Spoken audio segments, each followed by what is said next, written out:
ATM machine বুঝে কিভাবে টাকা আসল না নকল হবে।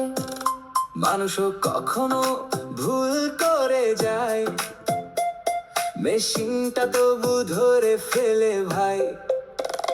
নোটের ভেতর লুকিয়ে থাকে অনেক সিক্রেট ছোট্ট ফাঁকে, বিশেষ কালি স্পেশাল প্রিন্ট, নকল করলে বদলায় হিন্ট। এটিএম এর ভেতর সেন্সর থাকে, আলো ফেলে নোটের গায়ে, ইউভি লাইট আর ম্যাগনেটিক স্ক্যান মিলিয়ে দেখে পুরো প্ল্যান।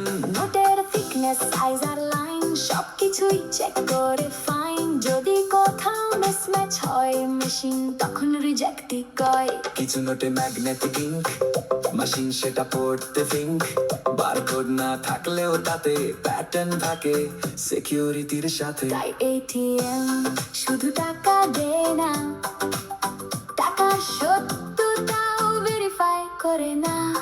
ছোট্ট মেশিন বড়ই তথ্য, এই টেকটাই খুঁটিনাটি সত্য।